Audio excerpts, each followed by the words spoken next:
Good evening, everybody, and welcome to Carving It Up Live right here on Twitter, as well as the Grid and Carving It Up YouTube channels. I am Bryson Carver, as always, and we have got an absolutely loaded show on tap for you guys tonight. Ryan Flowers of Clutch Sports Talk, great buddy of mine, actually one of the very first guests to ever come on Carving Up Live. Fun fact, that was about 2.5 years ago, November of 2020. I'll never forget it. He is going to be joining the show in about 25 minutes to talk all things NFL draft. If you follow him on social media, you know that he's putting a ton of draft content in regards to players that he's looking at. He's doing some film breakdowns on his YouTube channel, Clutch Sports Talk. Be sure to check all that stuff out on his channel and on the Grid Network. Also, NBA playoff weaknesses. I've done this for the NFL the last 2 years. This is the second time I've done it for the NBA. There's no perfect team. Everybody's got a weakness that somebody can exploit. I'll talk about that later in the show. I always love doing it. I did it last year. I was pretty accurate. NFL this year, I went darn near perfect on my playoff weaknesses. Also going to do my NBA award predictions. I should have a segment every year at this time. I've got my my favorite segment during the football season. Betting, man. Need to have a segment called If I Had a Vote. If I were a voting man or something like that, which I do vote. I'm legally able to vote. I'm talking about I had an NBA vote. MVP, Rookie of the Year, Coach of the Year, all the NBA awards, even the new one, Clutch Player of the Year, which I really like this year. I think we should give players props for coming up big when their team needs the most. And for the first time on Carving It Up, I will give my first, second, and third All-NBA teams. Really had fun putting this together, and we'll see what you guys think about that later in the show. And then I'll get to the Zion Williamson situation in my second segment. It is just an absolute travesty what has happened with him and what happened with the Pelicans, whose season came to an end last night. I really like the Pelicans, going into the season, and their season is no more at the hands of the Oklahoma City Thunder. So I'll get into that on my second segment. But I got to start the show with the Los Angeles Lakers. So I came into this season, I said I believe the Lakers will be the 8th seed. I did not know that they would make the trades at the deadline that they would make. I was quite stunned that they were able to move on from Russell Westbrook, that they were able to move on from guys like Patrick Beverley, who was, you could argue, just as much of a liability as Russ was, and then bring in guys like Jared Vanderbilt, who's been incredible, Malik Beasley, Mo Bamba, D'Angelo Russell, great pieces who have really helped them get to this point. And coming out of the All-Star break, as I've said numerous times this season, I said, while I love the trades made by one Rob Pelinka, 2 months feels like too little a time to really build some team chemistry, see what you got, see what rotations you want to use and what spots. And I said it was just too little time. And then about 2-3 weeks ago, I said, you know what, screw it. LeBron's coming back. He's playing as well as ever in year 20. Anthony Davis has had one of the best seasons of his career. And you've got a Lakers roster that is as deep as any in the NBA, especially as it pertains to shooting and wing depth, which is huge in the NBA. So I decided to buy into them as a contender. They were in the play-in tournament, which is a big accomplishment for them considering where they were. I mean, they were the 13th seed for a big portion of this season. Now they sit here today. They are in the playoffs after beating the Minnesota Timberwolves in overtime by a final score of 108-102. I was pretty close to the final score. I think I had 109-104 Lakers, so pretty close on the final score. But the Lakers are in. They will face the Grizzlies in round one. I'll get more into that matchup on tomorrow's show with the other playoff matchups. But I don't know if it's because it's the Lakers and they are the biggest brand, the most popular team in the NBA. I don't know if it's LeBron James, who's obviously still, I think, the most popular player in the NBA. I'd say it's LeBron and Steph Curry, the most well-known names, well-known faces in the league. And obviously LeBron, in my view, is the greatest player of all time. In the minds of a lot of other people, he is. In the minds of other people, he'll never pass Jordan. But he's certainly a polarizing athlete in that regard. I don't know if it's all of that combined or just an issue on an individual level. I was actually quite surprised at the negativity that came out of this Lakers win.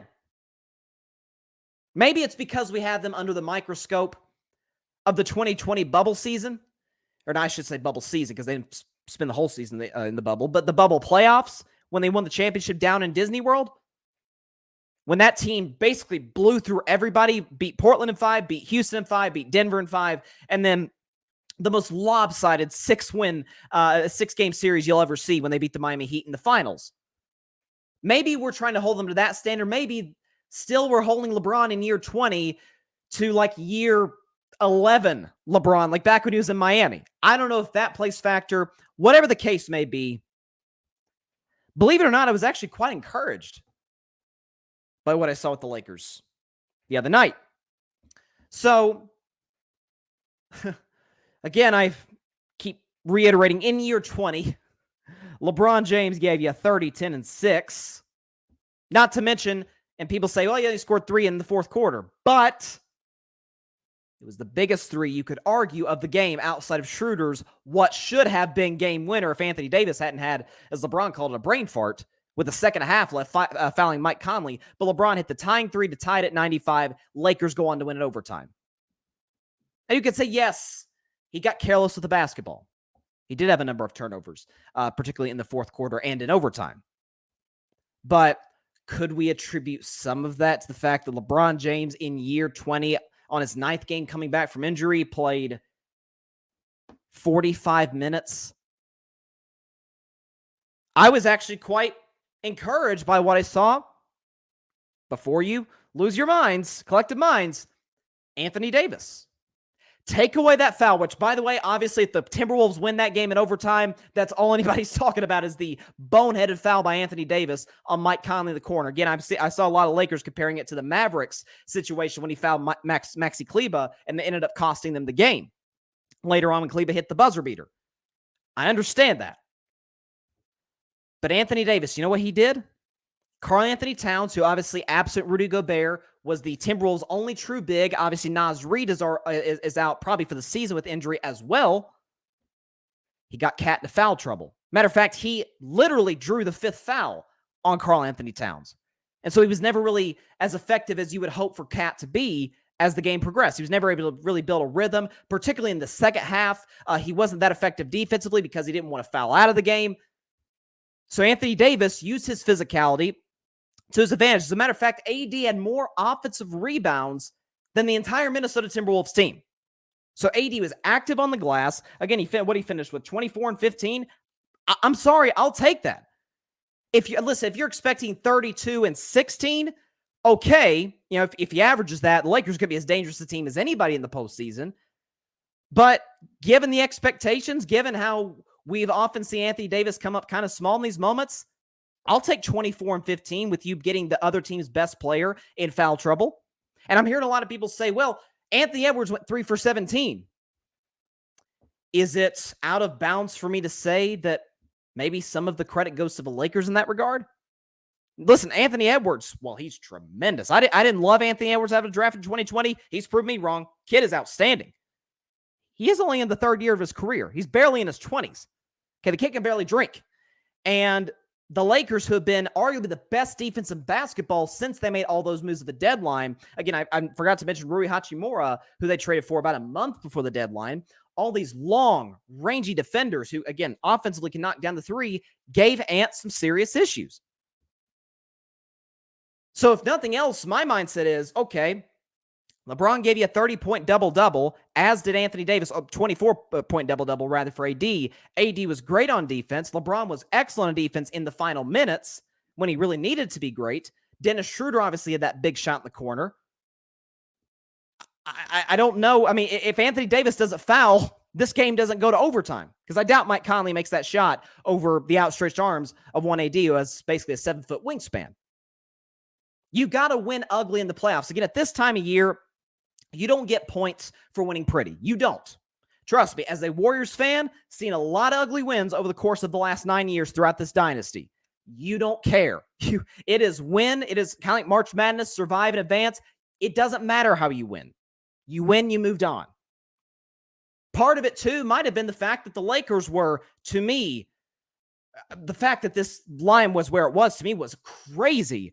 The line opened Lakers minus 7.5. It went up to Lakers minus 8.5. I'm like, what is going on with people? Who on earth would, in their right mind, would bet the Lakers to cover? And obviously the Timberwolves got out to that early lead. Lakers made the comeback in the fourth quarter, closed them out in OT. Listen, Minnesota, as I kept saying on Monday's show, watch out. There's no pressure on them. They're not supposed to win this game. They're better without Rudy Gobert, as the numbers have overwhelmingly shown. Yeah, it was going to be a tough game. Never forget, this same Minnesota Timberwolves team took the 57-win Grizzlies 6 games and could have easily won that series. Again, I'll get into my playoff weaknesses later in the show. When I get to Minnesota, their weaknesses are going to have a lot to do with should have won the game. Just a little preview for later on today's episode. But that's how you got to win the NBA. You got to win ugly. LeBron gave you what LeBron tends to give you in these big do-or-die games. Obviously, it wasn't do-or-die. If the Lakers lost, their season wouldn't have been over. They'd have played tomorrow night. But this was big for the Lakers. They get 4.5 days, an older team, or I should say an older LeBron James and an Anthony Davis who struggles to stay healthy, get 4 days off. Get game 1 in Memphis, and then game 2, I think, against the Grizzlies either on Tuesday or Wednesday. It's on Wednesday in Memphis. Listen, this is, to me, I'm working on my playoff predictions. This is one of the toughest series to me to predict because both teams are so drastically different in how they play. And the question is, whose style of play will sort of, I don't want to say overwhelm the other, but I guess that's the word to use, overwhelm the opposition. But the Lakers can absolutely beat the Memphis Grizzlies. There's no question about it. They're as dangerous a 7 seed as we've ever had in the postseason. And I don't know why people were so down about the Lakers' very close, kind of pull it out of the fire win, if you will.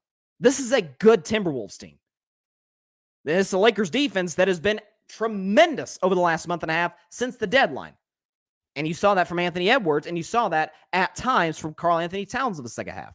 So I'm not in any way, shape, or form discouraged by what I saw from the Lakers on Tuesday night. I still buy into this contenders, and I still feel like this team can absolutely come out of the Western Conference. Absolutely. I trust them more than Denver. I trust them, honestly, more than Memphis. I don't know if they can beat Memphis necessarily just due to the talent gap, but this isn't exactly LeBron James' first rodeo. And Anthony Davis, he understands, as any player does with any self-awareness, he understands the pressure that comes with this stage and how he can really change the narrative about himself if he were to play excellent in the postseason. If he does, because we know LeBron is, as long as he stays healthy, Lakers are a problem. There's no question about it. Got a comment here from Patrick Brown, who hosts a Lakers podcast, the Forum podcast on The Grid. Patrick says that Lakers turned it around and finished with the best record since the All-Star break. We hear now. And he's got a purple and gold heart at the end. Again, I simply ask, and I often ask this question regardless of the sport, whether it comes to individual matchups. I usually use this question more than in baseball. And then in basketball or football or any sport, in terms of team matchups. Do you think the Grizzlies are... Okay, let's put it this way. Would the Grizzlies have rather played Minnesota or Los Angeles? You tell me. Who cares what Dylan Brooks says? Dylan Brooks doesn't know what he's talking about, okay? He said he wants LeBron. Cool, LeBron's going to torch him. We know that. Who do you think the Grizzlies, deep down in their hearts, wanted? I mean, do you think they're exactly, looking forward? Sure, looking forward to the challenge, but looking forward to, dang, we had this great regular season for the second year in a row, and our reward is we get to play, as Patrick said, the best team since the All-Star break, record-wise. I'm just saying. That's a dangerous team in Los Angeles. I'm here to tell you. I've seen, listen, I get it. I don't think a 7 seed has ever gotten to the NBA Finals, certainly in the modern era. I know the lowest seed was actually the 8 seed Knicks in 99, but that was the lockout season. It was a weird year in the NBA. Not to put an asterisk next to them or anything, because I don't believe in asterisks, except next to a team that cheated, like the 2017 Astros. That's the only spot where I believe in asterisks, because in that case, you could say there's an asterisk next to every champion or runner-up, for that matter. Lakers are a dangerous team the postseason, and this Memphis series should be fun. No question. Team that's won it all 2.5 years ago against a team that is aspiring to. Has the talent, although they do have some liabilities. Ja on defense and Dylan Brooks on both ends. But it'll be fun, no question. Can't wait for Sunday afternoon. Moving on to a team that before the season began, I thought could make a run to the postseason. Matter of fact, if I'm not mistaken, I think I might have had them winning a series. If I remember back to my NBA preview show back in October, I hosted that with Barry Grant Jr. of the All Even podcast. And I think I had Minnesota getting in as like a 6 seed, beating Denver, and then losing to like Memphis or Golden State. I think it was to Golden State in the second round of the playoffs. And obviously, the Pelicans did not live up to expectations. Their season's over, which is, I feel like, not getting enough attention today for how surprising that it is. mean, you got to keep in mind, 26 games, and that's a big sample size. 26 games into the season, the Pelicans were the 1 seed in the West. They had the best record in the Western Conference. And then over the last second half plus, just totally fell apart. They weren't as good defensively. They had a really long, I think it was like 11-game losing streak, something crazy. I mean, it was bad. CJ McCollum dealt with injuries. Brandon Ingram was out for 20-odd games. And obviously the main story and what we're going to focus on today is the fact that Zion Williamson, once again, was not available when his team absolutely needed him. Now, Zion is a guy, I started carving it up 4 months after Zion was drafted in 2019. So I was doing my show by the time Zion made his debut. I think it was in January. Of 2020. I remember he played the Spurs and had a big fourth quarter. And I loved Zion out of the draft. Loved him. I was like, is he great defensively? No. Can he shoot? No. Both of those qualities can be fixed. Like those, it's not a mindset issue that I was worried about. It wasn't can his body hold up in the NBA? I'm like, oh no, his body can hold up in the NBA. Like Zion's not out here going to be getting bullied around. Exactly. It's not like Chet Holmgren coming out of Gonzaga going to Oklahoma City. But I'm like, his offensive game is as difficult to stop as there is. He's got a good handle, solid passer. He can improve defensively. He can improve his shot if he puts the work in. His defense and his shot are the last thing I'm worried about right now. We're 4 years in. It's a good sample size. 4 years in for Zion Williamson. His rookie season. Of the 72 games the New Orleans Pelicans played, Zion Williamson played 24. His next year was his only durable year in the NBA. It was the shortened 72-game season due to COVID. Zion played 61 of 72. You'll take that any day of the week. Last year, over. The New Orleans Pelicans played, let me do the math, 90 games last year if you include the play-in and the playoffs. Zion Williamson did not suit up for one. And then this year, Pelicans played 83 games if you include the play-in tournament game against the Thunder last night. 29 of 83. So Zion Williamson, over the course of his, again, he's as talented a player as there is in the NBA. He's played under 50% of his games. What am I supposed to do with that? He's shown an inability to take care of his body, to even look like he cares to take care of his body. Now, is his offensive game as hard to stop as there is in the NBA? Absolutely, which is exactly what I said was going to be the case in the NBA. Okay, I mean, he's put in terms of efficiency, guys putting up like Wilt numbers. Obviously, Zion is not Wilt, but in terms of efficiency, it's close. But this is the second year in a row now with the Pelicans, who I believe are one of the more talented young rosters in the NBA. Obviously, you got the veteran leadership of a guy like CJ McCollum. I love Brandon Ingram.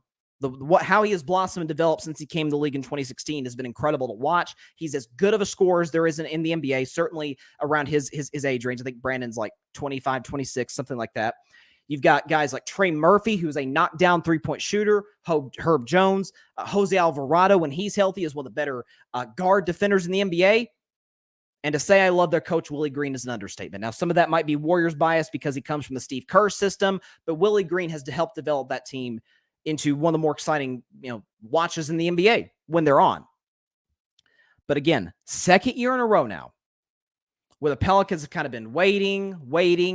Is Zion going to come back? Is he not? And he's not there. Again, has not played since January 2nd. Hamstring issues, lack of a commitment to rehab. Again, the weight has always been a concern, especially for the last couple of years. I have been on this for about a year. I remember saying this after last year's playoffs. I think I said it during the draft show with Mike Guido and Barry Grant Jr. Last year. Zion Williamson and Brandon Ingram do not fit together as a duo. I always say it's no coincidence that Brandon Ingram's first All-Star appearance, 2020, Zion Williamson only played 24 games. So he was barely there. Brandon Ingram made the All-Star game. The next year, both B.I. and Zion were mostly healthy throughout the season. Zion made an All-Star game. Ingram didn't. Zion did not play a single game the following season. B.I. was not an All-Star, but he was unbelievable in the postseason, particularly against the Phoenix Suns in the first round. He was outstanding. They couldn't guard him. In fact, I mean, they were throwing bodies at him all over the place. Mikal Bridges, who was one of the better wing defenders in the league, didn't matter. Got whatever he wanted, whenever he wanted it. And then this year, BI was significantly better absent Zion. It's two on-ball guys who are not great playing off the ball. Again, BI is a good three-point shooter, but mostly off the dribble. Like, kind of has to create his own shot in order to get a good look from three. He's not really a catch-and-shoot guy necessarily. Zion has never been a shooter and has to create his own shot. It's the same reason I said Luka and Kyrie wouldn't work. It's two on-ball guys who aren't good off the ball. For them, they're both bad defenders. Brandon's a okay defender. Zion is a terrible defender. It's time to trade Zion Williamson. It's time. His stock, listen, there will be plenty of takers. You don't think the Knicks, as bad as they've wanted him, reportedly, ever since he was coming out of Duke in 2019, you don't think the Knicks wouldn't take a risk on him? You don't think any of these potential contending teams out there wouldn't at least consider it? Trade him while his market is still high. A, you get a good return for him. B, that's a big contract off the books. And C, most importantly to me, it's kind of that cloud hanging over the Pelicans that's gone. I'll use this example. Think about 2019 with my Golden State Warriors. Just for a month stretch. Now, keep in mind, they were the back-to-back champions looking for a three-peat, and they were the best team in the NBA, the most watched team in the NBA in 2019, and it was the playoffs. But you remember when Kevin Durant went out with injury against Houston in the second round? It was Game 5. And from that point on, all the way until he unfortunately tore his Achilles in Game 5 of the finals against Toronto, it was always the thing. Is KD come back? Is he come back? Is he coming back this game? He's practicing. Oh, he's doing 5-on-5, 3-on-3. No, he's not ready yet. Is it Achilles? Is it calf? It was always players getting asked about it. Reportedly, some players speculated about whether KD was ready to go and just wasn't playing yet, which I thought was absurd. But that was all. It was a dark cloud hanging over the Warriors. And you could see mentally, in terms of body language, it seemed to kind of wear the guys out. Wear Steph and Clay and Draymond Iguodala out. Wear Steve Kerr out. Wear Bob Myers out, the general manager and the ownership. The Pelicans have dealt with that for 2 years now. It's time to pull the plug. Do I think Zion can still be an effective player in the NBA? Of course. He's got as much talent as anybody that's in the league. But don't make the same mistake that the Philadelphia 76ers made with Ben Simmons, where you trade him when it's really too late. Now, to the Sixers' credit, they got a great return, a great package of return. They got James Harden. And while I have many concerns about Harden in the postseason, there's nobody in their right mind that would take Ben Simmons today over James Harden. Nobody. I don't care how, Harden struggled in the postseason. You're still taking him even today over a guy like Ben Simmons, who has not improved his game one iota since coming into the league. The same can be said about Zion Williamson. Move on from him while you can. One of the things I love about what Willie Green has done is he has appeared to build a true culture in the NBA. This is just a continued dark cloud hanging over that. They need to go ahead and move on. Couple comments here before we get to our guest on the show. Patrick Brown says, New Orleans put stipulations in his contract to protect themselves. This is a crucial offseason for the Pelicans. 100%. Listen, New Orleans is a phenomenal city. Again, part of the reason I was a little bit concerned about Zion going there is because, listen, New Orleans food is different. Listen, I know New York's got good food and all these. New Orleans food, whole different ballgame. Southern food in general. Trust me, take it from me. I'm a Southern kid. Okay, Southern food's different. But, I mean, yeah, that's a great point, Patrick. They kind of deep down knew what was coming, and here we are. Barry's in the comments. What's up, Barry? Says, Pelicans need to rid themselves of the dead weight. See what I did? That's good. That's good. The dead weight. Oh my goodness. That's not bad, Barry. It's not bad. Yeah, it's kind of a disaster what's going on in New Orleans. I don't think they're getting enough credit for how disappointing of a season that this truly was. Okay, so we are 2 weeks away from the first round of the NFL draft, which is crazy. And you've got as many good young quarterback prospects as you've had coming in.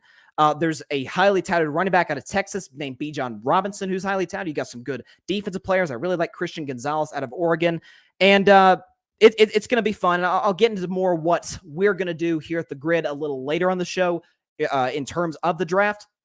But let's get our draft expert on the show, because if you haven't been following Ryan Flowers as of late on social media, TikTok, Instagram, the whole bit, guy has been absolutely grinding, doing film reviews of certain prospects, doing like these 90-second breakdowns of what they are. So let's go and bring him on the show to discuss all things NFL draft. Would you please welcome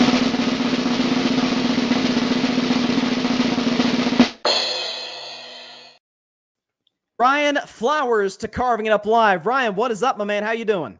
I'm doing well, Bryson, man. Thanks for having me on again today. It's very exciting to have you on, and I don't know if I've ever had you on to talk strictly draft, but you have absolutely poured yourself into this process over the last month or so. So let's just get right into it. Obviously, the big stories, as it is with every draft, I'd say last year being the exception, is the quarterbacks and the debate between who the Panthers should take with the number one pick. It's CJ Stroud, it's Bryce Young, Ohio State, Alabama, respectively. Both are very different prospects. Both play the game. Heck, physically, they look extremely different. What would you say? Let's start with Stroud out of Ohio State. What would you say off what you have looked at on tape is the biggest thing that sticks out to you? Something that if the Panthers were considering taking a number one, saying, hey, we like this about this kid. What did you see? The biggest thing for me on tape for Stroud is that he physically is an NFL quarterback, and for people that don't know what that means, they're like, what does that mean? Like, does he look good? Whatever. No, what I mean by that, he has a prototypical body. He can see above the line of scrimmage. He's pretty accurate, actually. I think for him, his reluctantness to run when he needs to run sometimes to get the extra yards. I don't expect him to be like a Lamar Jackson or a guy that's just going to run primarily, but I would expect him to get outside the pocket, pick up a first down if you need to.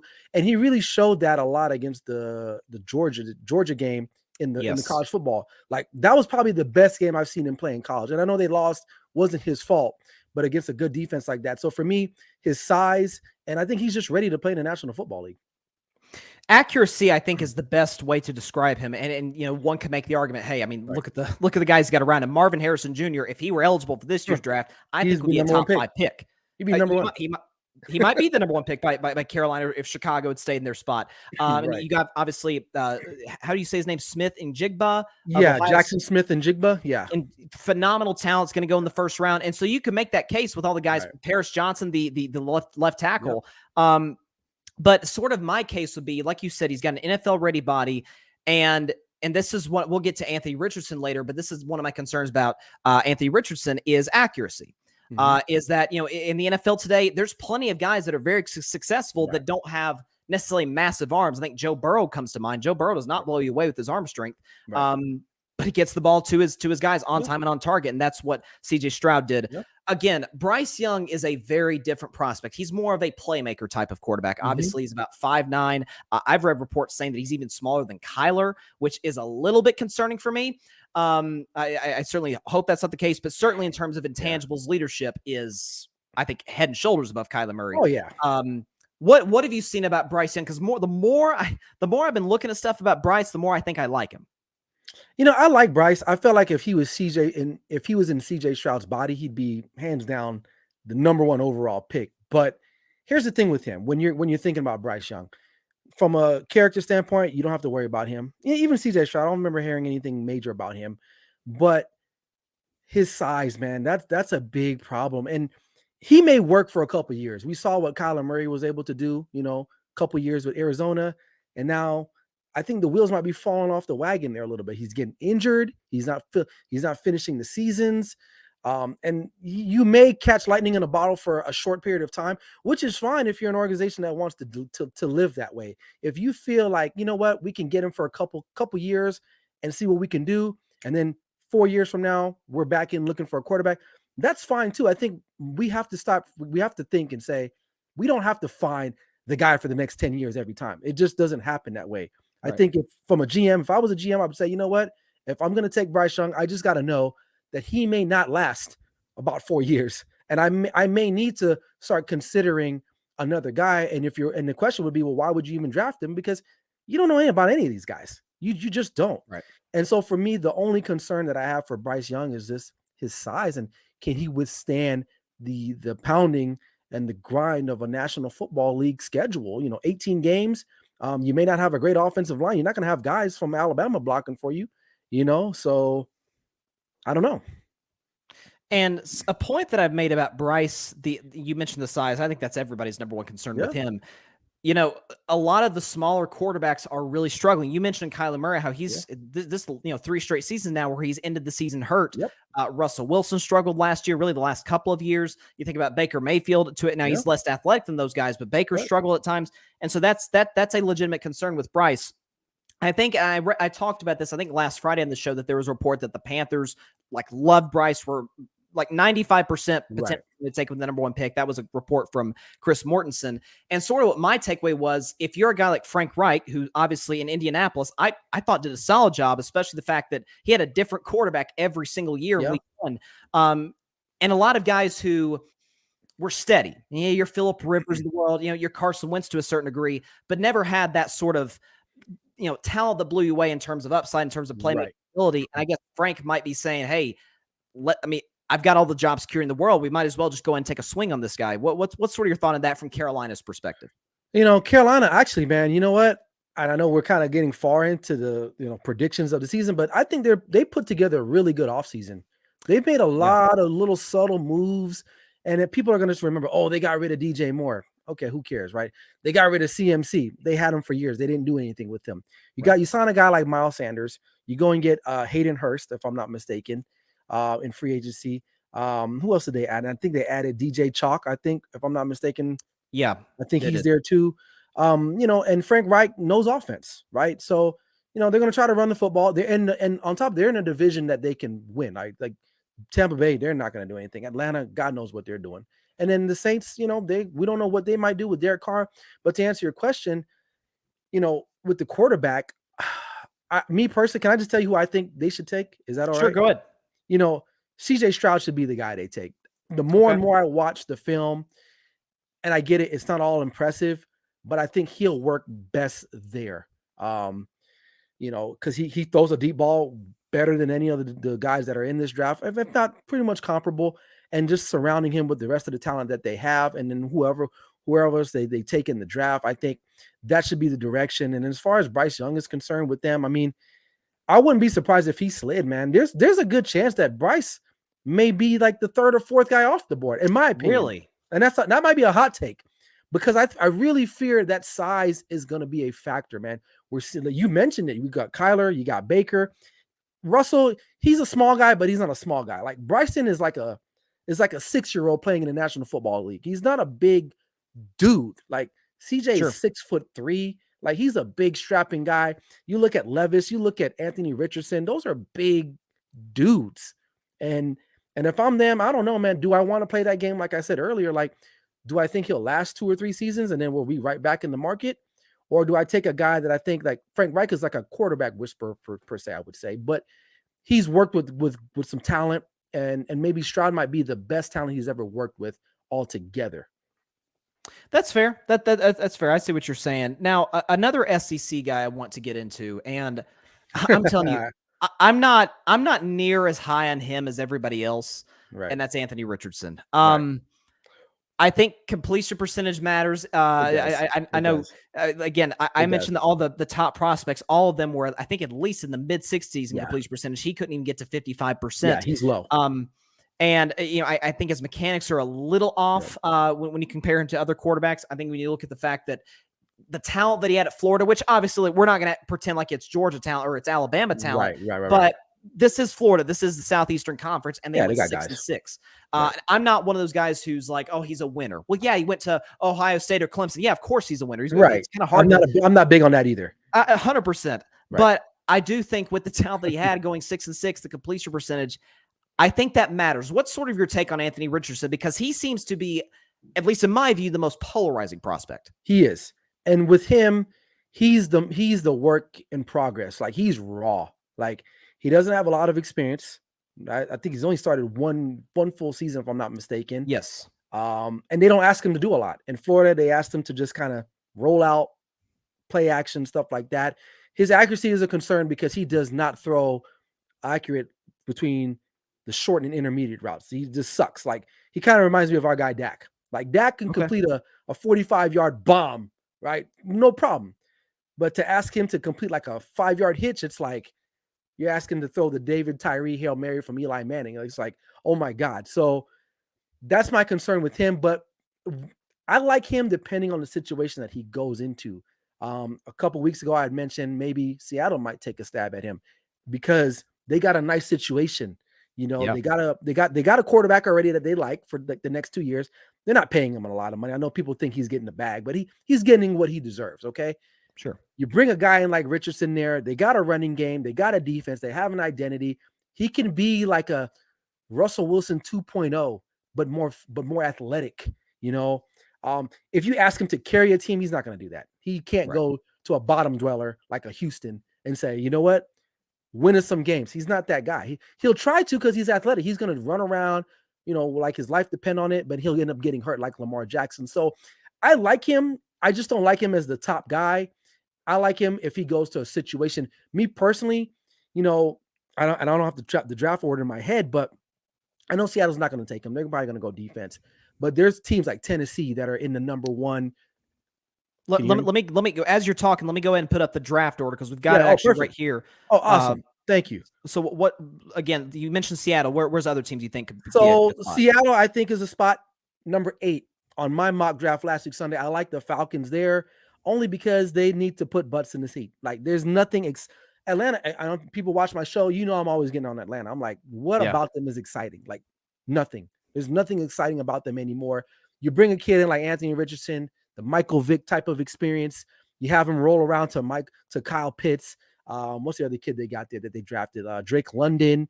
I like him a lot. I think they just pick up a running back too, I think, or you still got Cordell Patterson. He's like a slash running back slash receiver type dude. Like they were in games, but you add a kid like that, maybe that might work with an offensive minded coach. I like him there. Other than that, maybe Tennessee again. New England, maybe New England. If he falls there, they're going to want to run the football. That Patriots defense is going to be always good. They're always good. Sure. So maybe there. I think Green Bay is okay. They got Jordan Love. So like within the top 20 or top 15, that's where I can see him. Some people had mentioned maybe the Raiders, but I'm like, I don't know. I think they like Jimmy G. And if you're going to be running that type of offense, you need someone that can hit consistently with their accuracy.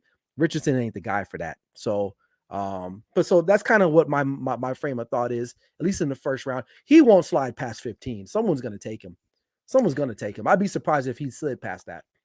New England would be so interesting because he's so different from not even just Mac, but obviously very different in terms of style from Brady. Like they've kind of had this outside of the 1 year with Cam, a very similar quarterback. Yeah. I mean, like you mentioned, Jimmy G was there for a little bit. I remember Matt Castle the year he started, very much a pocket guy, just deliver the ball accurately on time. That would be really interesting if he were to go into New England.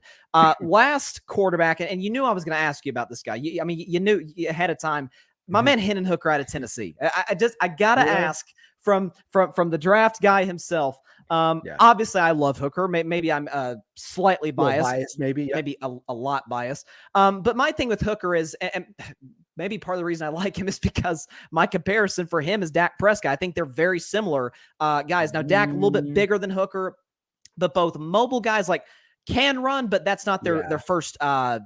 The first inclination, fairly accurate. I think obviously think about leadership, what both guys bring to the table. From what you've seen to this point, I don't think you've done a film study quite yet on Hooker, but from what you've seen to this point, what's sort of your thoughts on Hendo Cinco? I did a quick one on him yesterday. I posted it on my TikTok. Honestly, if it wasn't for that knee injury, I think we would be talking about him a little bit more. He's not like a real runner type guy. He's mobile. He's mobile for sure. The problem with him is that he's older. He's 25. He's got the knee injury already, so that's kind of like a drawback. Honestly, though, he can make the throws just like any of these other guys. Actually, I think he's better than Dak Prescott going into the NFL minus the injury. I've seen him play, live, or not live, but on TV. He can make the throws. Again, the really drawback to me is just that injury concern, and he takes a lot of hits. He is the type of guy, if you watch clips of him, he's not going to just kind of shuffle out of bounds. He's going to try to lean forward, and a guy like that who's already got the injury is a little cause for concern. But I mean, honestly, man, he can play in a pro style offense. He's got good size already. Honestly, I said keep him in the state of Tennessee. Tennessee Titans taking him. I'm getting flack. People are in my comments like, man, you're bugging. I'm like, dude, I'm telling you, He's better than Ryan Tannehill, the guy that they drafted last year, Willis. God knows what the guy only complete like 7 passes in a game. You can't do that in the modern National Football League. You can't do that. Hooker can come in and do that. Okay. I think he should get more credit than what he deserves, but because you have some other guys that like Anthony Richardson that are just leaping off the charts with athleticism. Even Will Levis is somewhat athletic too, he's got a cannon of an arm. His problem is turnovers, but if it wasn't for that injury, I think we would be talking about Hendon Hooker a little bit more. And on top of that, he got hurt towards the end of the year, so we never really got to see him fulfilled or fill out the rest of that season. And God knows what if Tennessee made the playoff, right? And they go on a run. Maybe he might be above those guys like CJ Stroud or up right there with them. So I think he's a sleeper that people don't really know about because all they remember is, Tennessee lost like their last 2 games. Like, who cares? But if you put his tape together and his career overall, he's a stud, man. He's definitely a stud. And I'm not saying that because that's your guy and you're my boy. I'm saying that because I actually watched the tape on the guy, and I think that he can play in the National Football League for sure. I think the best fit, you mentioned Tennessee. I think that's interesting. I think Tampa Bay possibly. If he's there, Mm-hmm. I think the best fit for him, honestly, and I saw one mock draft had him here, Minnesota.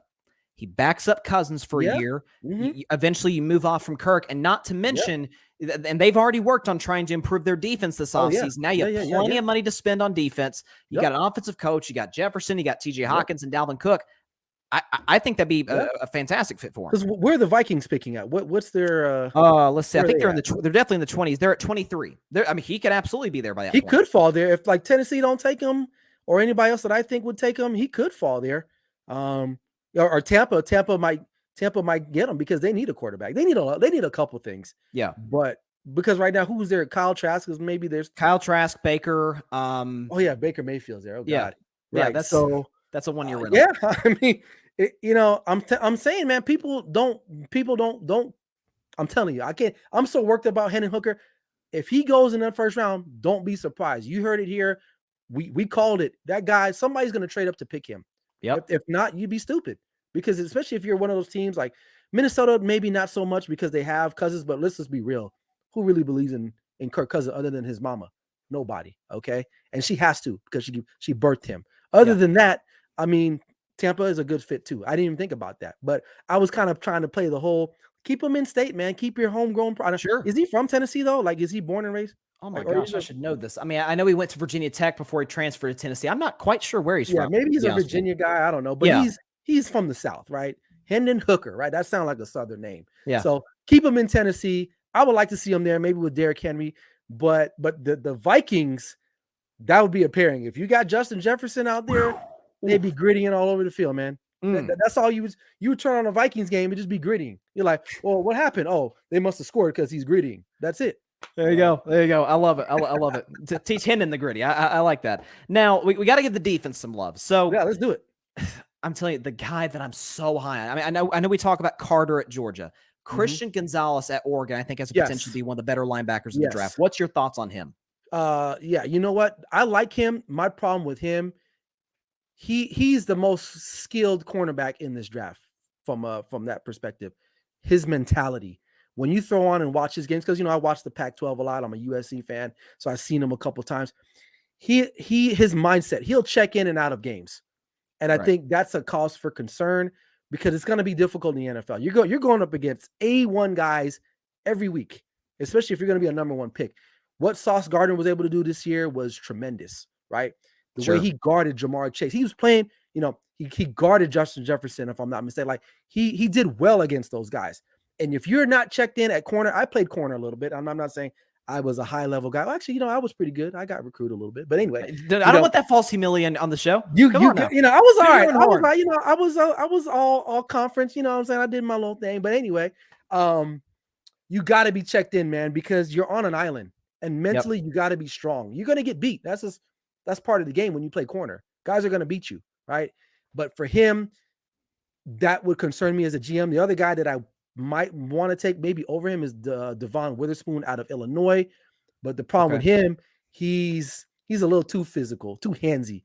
But Gonzalez is he's complete. He's a cover corner, lockdown kind of guy. But his mentals to me would be alarming. That's a fair point. We have a comment. Oh, it's just very simple. John Rivera, let's go Jets. So Hey, Jets, sign Aaron Rodgers. What are we doing? Come on, John. Can y'all get a quarterback? We're waiting on them. Come on, man. Because every week he's like, "Hey, Jets, man." I'm like, "Hey, listen, I hear you, brother, but we got to get Aaron Rodgers. If not, it means nothing to me. Nothing right now. It has. I don't care about the Jets until you get Aaron Rodgers. Sign Aaron Rodgers, and then I'll talk about him." We still have to refer to him at this point as current Green Bay Packer. So current Green Bay Packer, Aaron Rodgers. He says he's coming though. Yeah, he's got. Right. I mean, right, I hope so. I hope so too. Because if not, y'all rolling out Zach Wilson. Y'all don't want that again, or Tim Boyle. Who knows? I mean, that's it's not gonna be a good scene for the Jets if that's the case. Back to offense though. Bijan Robinson is, I think, the most complete running back in this draft, but I also want to give some love, and I don't usually do this much, to an Alabama player. He just recently did a little TikTok on Jahmyr Gibbs. Yes. You hit the nail on the head. I love this guy. Has Alvin Kamara written all over him. Tell me a little bit, if those haven't watched Jahmyr Gibbs play, tell them a little bit how special this kid has a potential to be. Man, this guy is a touchdown in a bottle. Like, you guys order Uber Eats. If you want to order up a touchdown, he's the guy that's delivering it to you. He's a slashing type running back. He's not big, like 5'9", 199 pounds. So you can't ask him to run it up the tackle or through the guards. But this guy, 4.3, like a legit 4.3 speed. I mean, he literally looks like Alvin Kamara. Like, he really looks like him. I love him. You can line him up. He's a mismatch in the passing game, which is very big in the NFL now. Like, it's not 1995 anymore. You can line those guys up, guys that paved the way, like Marshall Faulk and guys like that. Even Christian McCaffrey, today, like, you can line him up in the slot. You can have him coming out the backfield. You just got to get him the ball. And that's what I love about him. So guys that, people are, and I love Bijan Robinson too, but he's not as fast as this guy. No. If he goes, it's home run ability, man. If he goes with the right coaching and they can put him in somewhere, I like him, man. I know the Cowboys might take Bijan if he's there. I know people are giving me crap for that too. But if Gibbs is around, and I know we got Tony P, I don't know, man. I like Gibbs, man. I not to say that I don't like him more than Robinson. Robinson is the more complete back, right? He does everything well. Gibbs is only going to give you like that home run ability, right? He's not going to block on a third down. He's not picking up blitzes. He's too small. But you line him up in the slot or out the backfield, you might as well just say that's a touchdown. Listen. I'm not drafting running backs to be my best offensive lineman. That's the opposite. Listen, I know Zeke was in Dallas for years, partly because he was such a great blocker, but that can't be your only job as a running back in the NFL.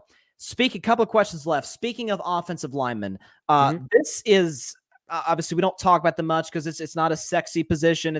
We're not watching a game and be looking at the left guard basically. But there's a lot of guys. Again, not to give any more Tennessee guys love, but Darnell Wright in this draft, Paris Johnson. There's a kid from Northwestern. I think it's potential to be really good. Skronsky. Skronsky. Are there any of those three? Or anybody else? Is there somebody that sticks out to you? Like, hey, this guy could be a. I like the kid out of Oklahoma. I think it's not Antoine Jameson. I think it's Anton. I know his first name is Anton. Yeah. I want to say Jameson. I want to say that so bad, but I know that's not his name. Yeah. I like him, but you know what? Paris and Darnell, was it? What's his name? Right, Darnell Wright. Right. Those are the two guys. And I think Skronsky's probably the better. He's more polished. Wright is just a big dude. Like, he's just Mount Everest. I mean, he gets his hands on you. It's a good night. Paris Campbell, his problem that I've seen on tape, because I did a review on him, is that he isn't physical enough for me. Like, when he's not finishing blocks the way you need your tackle to finish, and he will struggle against faster defensive edges, which honestly, man, you're going up against these guys, depending on where you go, you get drafted. And I think I have him going. Where did I have him going? I forgot the draft order, but I think Chicago. So you're going to be going up against Aiden Hutchinson potentially. Like, that might be a problem. What's the other guy in Minnesota? He was on the Packers before. Zadarius Smith. Zadarius Smith, guys like that, who's a polished veteran. Like, he's got the size, he's got the equipment, but he's got to develop that nastiness. Whereas Wright, he's nasty. Like, that dude will block his mom. He don't care. He'll line up. He'll like, hey, I'm picking him up. I'm picking her up, and he'll just run through you. So, but I think those are all really good guys. I think they're all cornerstone type of guys. But if I had to go with the first tackle or offensive lineman off the board, it's going to be Skronsky because I think he's the most balanced out of all of them. Okay. He's a mixture of both of them. Got good size, but can block, has that mental toughness, has that physical toughness to actually finish blocks. Well, listen, when you're playing in the freezing cold in the Big Ten, you got to have some level of toughness because, man, that you know what? And you can't go wrong with the Big Ten offensive linemen. They always hit, dude. That's three things in life. The sun will rise, the sun will set, and those Big Ten linemen will block their butt off. 100%. And you know, I had Anth, our teammate at the Cowboys Can Fan podcast here in the Grid. I had him hit me up about, you know, Dallas maybe trading up to get Darnell Wright. And I seen that, you know, basically like as a Tennessee fan, what do you think? I said, let's put it to you this way. When Tennessee played Alabama and Will Anderson, who's probably the best pure pass rusher in the draft, he didn't get a hand on Hendon Hooker. Like that's like you said, Darnell Wright, he's nasty. He's again kind of like Will. I did it. I don't even remember if Anderson even played the game. He did, but you couldn't tell. Good he was. Like, so yeah, no. And to go up against a guy like that and defeat him like that, those are the types of edge rushers you're going to be seeing in the National Football League. Right. You know, guys are not just going to run him over. Like, you know, you're not bull rushing him. Like, he's just a big guy. You know, and to your thought, I mean, or you said Ant had asked you that. Yeah. I don't think the Cowboys will move up, but if he's there, would I take him over Bijan? I would. Because you know what? The game is played inside out. And I feel like we got Tony Pollard. We can maybe develop somebody else there, you know? So Bijan Robinson would be like if you had a Gucci bag and you saw Prada on sale. That's what it is. So that's it. And two, you know, it's much easier to find a productive, not even good, but productive running back than it is to find a great offensive lineman. Obviously, the lineman. No, yeah, those guys don't come out a lot. And like, you know, with the running back situation, you look at Pacheco. I love that guy from Kansas City. Yeah. 7th round draft pick, but he went to the right system. He fits well with what they do. And you know what? If he has another good year, he'll get paid a little bit, and you're good. Last question. Before I get to that last question, let's see. Hold on. We just got a comment in here. Patrick Brown's in the comments, our teammate at the Grid. He says Houston Texans would kick themselves in the gut by not taking Bryce Young, the most Texans thing ever. That's fascinating because I did see the report that the Texans were thinking about not taking a quarterback. I'm like, I wouldn't take him unless the objective is to tank for Caleb Williams next year. Not taking a quarterback would make no sense. Or you can do the Arizona Cardinal route and say, you know what? To hell with it. True. We'll take Josh Rosen. It don't work out. See ya. Yeah. Come on home, Caleb. Why not? I mean, that's the thing. People got to get off this thing where it's like, oh my God, we took a guy this year, so we can't take this guy next year. No, just take who you want to take. Just do it. Who cares? Live life. That's it. That's a great way of looking at taking quarterbacks the other NFL draft. Just live life. I agree with that. Who cares? But that's it. There's nothing wrong with admitting you're wrong. There's nothing. I mean, the Jets are doing it right now with Zach Wilson. Again, for the last question, again, NFL draft, first round of the draft is 2 weeks from now. And I guess this is somewhat of an announcement. I'll put the graphic back up. We are going to be doing a live draft reaction show here at the Grid 2 weeks from now, the Grid 2023 NFL Draft Reaction Show. Ryan, I know you're going to be a part of it. I'll be there. I think Barry's in. We're going to see if we can get something worked out maybe with the Can Fan guys. Hope we get Mike. Plenty of people. Alfred's in. So load it. Listen, if you want a good draft party, come to the Grid NFL Draft Live Reaction Show. Well, listen. Please do. We know how to have a good time. No mistake about it. And we have incredible draft analysis from guys like Ryan, and potentially, we hope, Mike Guido will be able to stop by as well. Last question, because you are the NFL draft expert here at the Grid. Is there a guy, and I always ask this every draft of people, is there a guy, whether it's late first round or even a day 2 or day 3 guy, that just sticks out at you where you're like, okay, if this team takes this guy, man, this could be maybe not necessarily a franchise changer, but wow, this could potentially help them and help them to Super Bowl contention. You know, one guy that sticks out is a receiver out of Boston College. We share the same last name. He's kind of like a Jahmyr Gibbs, whereas his speed, he's a playmaker, and depends on what situation he goes to. I don't think he's necessarily a number 1 receiver per se, because he's a little inconsistent. Like he drops a lot of balls. Number 1, he plays too fast. Like he's just ready to go. But once he's settled down and locked in, I like Zay Flowers, man. And I don't know who can use him right now.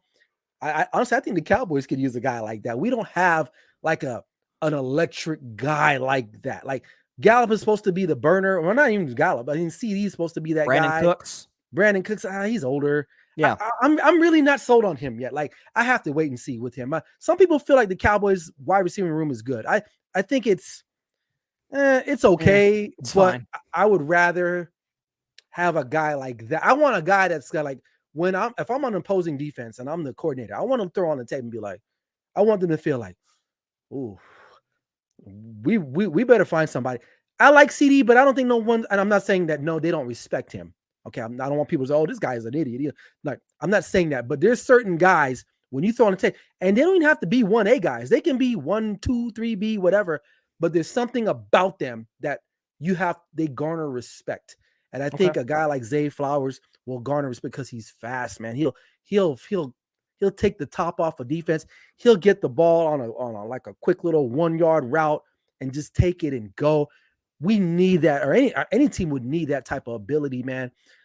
Especially, a team that doesn't have a lot of firepower like that. So he's one of the guys. There's another kid. He's an edge rusher out of Iowa State, McDonald the fourth.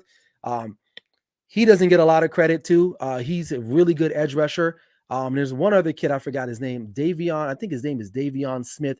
He's a linebacker, outside linebacker from Texas Tech. When you throw on the tape for him, he's not going to wow you with a lot of speed, but he has really great instincts. He tackles well, and the guy is just crazy physical. And I love that. I love that about that. He's just a constant motor. So those are some guys that I would be kind of keyed in on. If you're looking for that one guy, like you said, like a kind of like a sleeper guy for your team. But yeah, those are those guys. And Texas Tech has two good guys. One, I forgot the other guy's name. He's actually an edge rusher. Right. And then the other guy I'm talking about is an outside linebacker who can rush. But if you need a good outside linebacker to help maybe bolster your defense, he'd be the guy to go. And you mentioned instincts too. To me, that's far more conducive to being successful in the NFL than speed. Because if you don't know what to do with your speed, like you mentioned about Zay Flowers, that can be that can be a liability at times if you're not able to cultivate that and develop that. It's definitely gonna be fun. Ryan Flowers, you're doing unbelievable. I mean, it's like you are just like you're watching the tape. It's like 24/7, man. You're doing a phenomenal job every day, man. I'm staying up till like 2 a.m, man. I'm watching these clips for you guys. So those that comment on it, listen, I mean, that's fine. I respect everyone's opinion, but there's a lot of work that goes into this content creator stuff, man. Absolutely. And I respect those that do it as well. So be kind to your content creator, because you don't know the hell we go through to put this stuff out for you guys. I mean, I'm up all hours of the night, clipping, finding research, doing whatever I need to do to pump that content out to you also. But yeah, man, it's been great. The last couple of weeks have been awesome. And I expect some bigger things on the horizon. So we'll see. I'm looking forward to seeing it. Ryan Flowers, Clutch Sports Talk here at the Grid. Thanks for coming on once again, my man. Yeah, man. Like I always say, this is Clutch Sports Talk with me, Ryan Flowers. Never settle till the work is done. Thanks, Bryson. Yes, sir. Ryan Flowers, as always, he's got the best closing statement of anybody here at the Grid. Never settle till the work is done. I always love that. It sounds like it should be like the motto for like a I don't know, some kind of like alcoholic beverage meeting, like never settle till the work is done. Like that's a great. I see Ryan down there. He loves it. We gotta find something to make it happen. Maybe get the Can-Fan guys, crack 'em if you got it. Maybe get them involved in it. That'd be fun. But yeah, listen, the NFL draft, man, it is fast approaching. And again, last year, again, I sort of mentioned that the quarterback prospects coming out last year were not near as touted or as talented, rather, as they were this year. Obviously, the main two guys were Kenny Pickett, who went to the Steelers, and then Malik Willis, who went to the Titans. I liked Malik, but Malik had a disastrous rookie year in Tennessee. And Pickett, I thought, really came on at the end of the year in Pittsburgh. I'm not really sure what his ceiling is, but again, as a guy who's between two teams, Niners, Steelers, to finally, pick a NFL favorite team for the first time in 2.5 years, I like what I see from Pickett. So, but the quarterback prospects coming out this year, again, hats off to Ryan Flowers. He likes CJ Stroud. He likes him a lot more than Bryce Young. So we'll see. Definitely looking forward to having him on, having many others here at the Grid on for our NFL Draft Live Reaction Show. Again, that is 2 weeks from today. Definitely be sure to tune in. We are going to shift back to the NBA. And I do this for the NFL as well. I've done it the last 2 NFL playoffs, and this is the second time doing it for the NBA playoffs. So there's no perfect team. Every team has a flaw, a hole, a weakness that can get, and in all likelihood, will get exposed. That is obviously unless you win the championship or you cover up that hole. But then you potentially have to worry about other holes. So I always, every year, do a segment about NBA playoff weaknesses, and again, did the same thing for the NFL. NFL weaknesses. I think I always try to do this I think it makes it easier to predict series. I try to get the best insight I can in terms of what to expect from a series, what the opposition can potentially expose. So enough messing around. Let's go and get right into the playoff weaknesses. Get the background music going right now. Starting in East, start out East. So you got the play-in team in. It doesn't look like I was able to get the Bulls. Hold on, real quick. Let me get the Bulls weakness on here, real quick. I could have sworn I had that on here. Hold on. Let's get the Chicago Bulls. Wait a minute. Oh my goodness. Where is the Chicago? There's the Chicago Bulls. Oh, no, it won't pull up.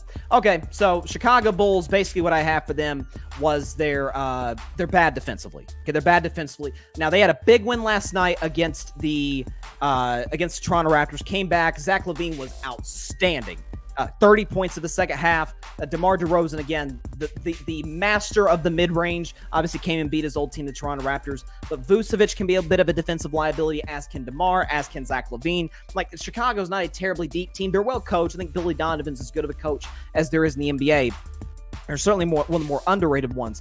But Chicago's bad defensively. Again, not having Lonzo Ball all season long, and best wishes to Lonzo Ball. He looks like he's going to miss next season as well with his continued injury.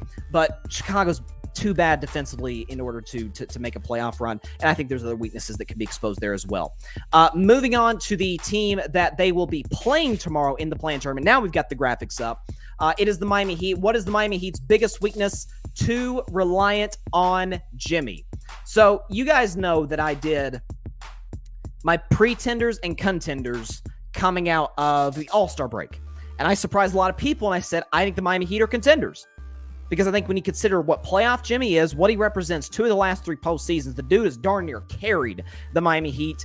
Again, they're a team. It's a lot of undrafted guys. They don't have a ton of size. Tyler Hero, Gabe Vincent, Victor Oladipo. Like, it's not Kyle Lowry's getting up there in age. Now, Bam Adebayo is obviously spectacular on the defensive end and can give you real offensive production as well.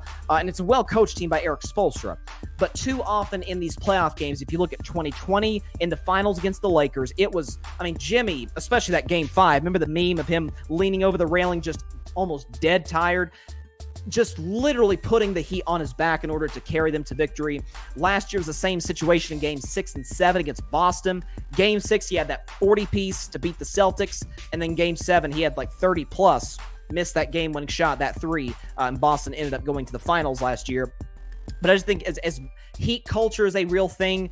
But I think if as long as Miami beats Chicago in this playing game tomorrow, gets the playoffs and faces Milwaukee, man, Milwaukee is as deep as a team as there is in the NBA, and it can't be 1 on 8, basically. So Miami Heat's biggest weakness, too reliant on Jimmy. Now to teams that are in the playoffs, the team that beat the Miami Heat in the playing game, the Atlanta Hawks, atrocious defensively. The Hawks ranked 22nd in the NBA in defensive efficiency. Not to mention, and it's no surprise, again, Trae Young is one of the better scorers there is in the NBA, also one of the better passers, led the league in assists, but his size says everything that you need to see in terms of whether or not he's impactful on the other end of the floor. He's small, he's a little frail for a guard. The same could be said about Bogdanovich. John Collins is okay. Capella can protect the rim, but I think, and I like Quinn Snyder as a coach. I do. I think he's a tremendous coach. But I think moving on from Nate McMillan was a big, big mistake by this Atlanta Hawks team. How many Atlanta teams, forget in the last few years, throughout their history, have been, great, like dominant on the defensive end of the floor? Certainly in the 21st century, not many, if any. And Nate McMillan, for the time being, when they got to the Eastern Conference Finals 2 years ago, Atlanta was a tremendous defensive team, and that's partly what helped them get to that stage. Once again, second year in a row, again, DeJounte Murray's not a good defender. Like, it's going to hurt them in the long run. I think it's going to give them serious problems when they face the Boston Celtics in the first round. Moving on to the Brooklyn Nets, a very different team now than what they were at the beginning of the season. No elite shot creators. So the weakness last year for the Nets was they were terrible defensively. Terrible. Well, this year they're not nearly as bad defensively, but, your offense naturally isn't going to be as good when you lose Kevin Durant and Kyrie Irving. I have my issues with Kyrie. I've never doubted whether or not that man can create his own shot as well as any guard in the league. Spencer Dinwiddie can. Mikal Bridges somewhat can, but he's more of a defensive stopper. Dinwiddie can be a liability on that end of the floor. But again, you're talking about guys like Dorian Finney-Smith. I mean, these are not... Cam Thomas can, but he's still a kid in the NBA. He's still got some developing to do. And I think when you're facing a team like the Philadelphia 76ers, which has plenty of shot creators, Embiid, Harden, Maxey, Tobias Harris to a certain degree, that's going to be a real problem. And we know, listen, defense wins championships. We understand that. But if you can't score the basketball, then your defense means absolutely nothing. So Brooklyn's better this year in defense. They're not going to be able to score at enough of a level to make any kind of postseason run. That is their biggest weakness. The New York Knicks' biggest weakness is Thibodeau-coached teams are gassed once the playoffs roll around. For the Knicks, it's, again, Tom Thibodeau, and this is a way to win in the NBA regular season. Tom Thibodeau is a grinder. That's how he is as an NBA head coach. That's how he's always been. But if you historically look at all those teams back in his days with the Chicago Bulls, if you look at that one team he coached to the playoffs in the Timberwolves, they played their you-know-what's off in the regular season. They're always good defensively. They're always really scrappy, win some really tight games, kind of similar to what you saw from the Lakers the other night against the Timberwolves. That is not sustainable for an entire regular season to have fresh bodies ready to go in the playoffs. And when you're facing a team in Cleveland that's young, spry, bushy-tailed, if you will, ready to go in the playoffs, man, that tired legs, man, trust me, anybody that plays basketball, tired legs is a real thing. And I think that's going to cost the Knicks in the playoffs this year, not to mention the fact that they do not have Julius Randle for the time being. And Jalen Brunson, while I love him, while I think he should have been an all-star this year, is not a good enough player to just carry this Knicks team. That is their biggest weakness. The team that they will be facing, the Cleveland Cavaliers, they're too young to contend. And there's nothing wrong with that. Listen, I know Cleveland hates me. They should hate me because I don't really like Cleveland. But I've always been a big guy who bought into the Cavs before the season. Again, before the year started, I said the Cavs would be the 3 seed. Sue me, they were the 4 seed. Okay, Donovan Mitchell's had the best season of his career. They're young guys. Garland, since he's come back from injury, has played well. Evan Mobley has been excellent. He's got the potential to be an all-NBA guy in the future. You think about guys like Jared Allen, who's one of the best shot blockers in the league. I mean, Cleveland is a real team in the Eastern Conference, and it would not shock me if they were to go ahead and beat the New York Knicks and, dare I say, maybe upset Milwaukee. Is it out of the question with the way they can score the basketball and defend? No. But young teams usually don't win championships. I've done segments before about the average age of NBA title teams in the last decade. The youngest was like my Warriors in 2015. The average age was like 27. And again, Steph was in his 6th year. Klay, 5th year. Like, Donovan is really the only guy on this team with substantial playoff experience. So I think the Cavs' youth and inexperience is going to cost them in the end. Listen, there's nothing wrong with that. This is their first dance. They haven't been there and done that. And so I think that's going to cost them in the end. To a team that has a ton of pressure, as much pressure as any team going into the playoffs, this Philadelphia 76ers, I have really 3 concerns/weaknesses. Embiid's health, Harden's mentality, and Doc's history. Let's start with Embiid's health. Ever since he's come into the NBA, every postseason run he has had an injury of some sort. 2018, I think he dealt with a lower body injury. 2019 against Toronto, he was sick. I think he was dealing with food poisoning. Not really an injury, but hurt him physically. 2021, if you remember, he missed the end of the series against the Washington Wizards in the first round. Never looked like the same play in the second round when they lost to Atlanta in 7 games. And then last season, came in the playoffs somewhat injured, but then got his face darn near shattered in the first round. Broke all kinds of bones. Can't imagine how painful that was. And would never look like the same guy in the second round against the Miami Heat. The aggressiveness wasn't there. I worry about his health and durability, especially at this point in the year. Harden. His shortcomings in the playoffs speak for themselves, particularly in Houston, but even in Brooklyn in 2021, when he suffered the hamstring injury and did not look anything like himself in 2021. And then last year, just totally, and this is the second time to me he's done this in the playoffs, just quit in a elimination game, did so against the Miami Heat in Game 6. Just looked out of it mentally, was playing very lackadaisical for a do-or-die game for the Sixers. You worry about that. And then for Doc Rivers, no coach in NBA history up to Doc Rivers had blown multiple 3-1 leads. Doc Rivers has blown 3, not even just 2, 3. Back in Orlando, blew a 3-1 lead when he had Tracy McGrady, blew a 3-1 lead in 2015 against the Rockets, and then in 2020 against the Denver Nuggets. I worry about that a little bit with Doc Rivers. And I love Doc. I think he's a tremendous guy. I think he's a good coach. I've never seen a coach in the NBA live more off of one championship than one Doc Rivers. That's all 3 of those, to me, are major concerns with the Philadelphia 76ers. It's why I've never bought into them all season as a true legitimate contender. That is their biggest weakness. To the Boston Celtics, the defending Eastern Conference champion, their biggest weakness is their best player, Tatum's aggressiveness in big spots. That's what I worry about. Last year, Tatum's best game of the postseason actually was an elimination game. Game 6 at Milwaukee, down 3-2. And I think he dropped like 46 or something, outdueled Giannis. I mean, he was incredible. Since that point in elimination games, or closeout opportunities, he struggled. You think about game 6 and 7 against the Miami Heat. Game 7, he ran from the basketball. Almost allowed Miami to steal the game, which would have been one of the all-time playoff collapses that we've seen. For Jason Tatum, again, he's a guy who trained with the late, great Kobe Bryant, has talked about wanting to embody the Mamba mentality. That's great.